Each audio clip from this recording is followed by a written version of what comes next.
সেটিংসটি করার জন্য আমরা চলে যাব ফেসবুকের অফিসিয়াল পেজে। সেই অফিসিয়াল পেজে প্রবেশ করার পরে উপরে ডাইন দিক দিয়ে এখানে যে প্রোফাইলের আইকনটি রয়েছে, সেই প্রোফাইলের আইকনের 3 ডটে আপনারা ক্লিক করবেন। 3 ডটে ক্লিক করার পরে এখানে যে সেটিংস অপশনটি রয়েছে, সেই সেটিংসে ক্লিক করবেন। সেটিংসে ক্লিক করলে আপনার সামনে এ ধরনের একটি টপআপ আসবে। তারপর এখান থেকে দেখেন পাসওয়ার্ড অ্যান্ড সিকিউরিটি, সেই পাসওয়ার্ড অ্যান্ড সিকিউরিটিতে আপনি ক্লিক করবেন।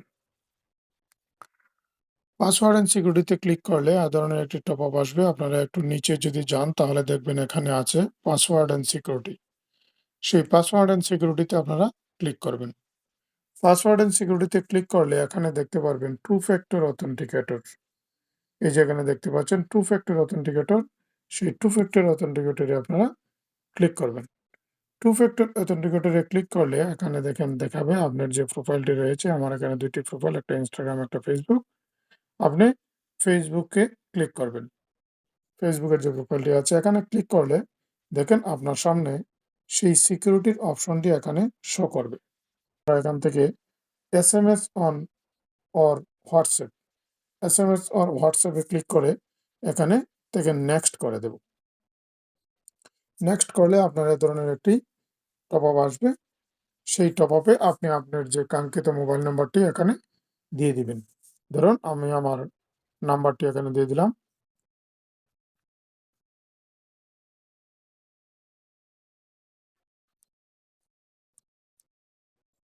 নাম্বারটি দিয়ে আপনার যে নাম্বারটি আছে সেই নাম্বারটি দিয়ে আপনি এখান থেকে সেটাকে নেক্সট করে দিবেন। নেক্সট করে দিলে একটু সময় অপেক্ষা করবেন। দেখবেন যে এ ধরনের একটি পেজ আসবে যে এন্টার কনফার্মেশন কোড। সেই আপনি যে মোবাইল নাম্বারটি সেখানে দিয়েছিলেন, সেই নাম্বারে একটি কোড চলে গিয়েছে। সেই কোডটা এনে এখানে এন্টারে সেই কোডটি এখানে বসিয়ে দিবেন। এন্টারে কোডটি বসালে আমাদের এখানে একটি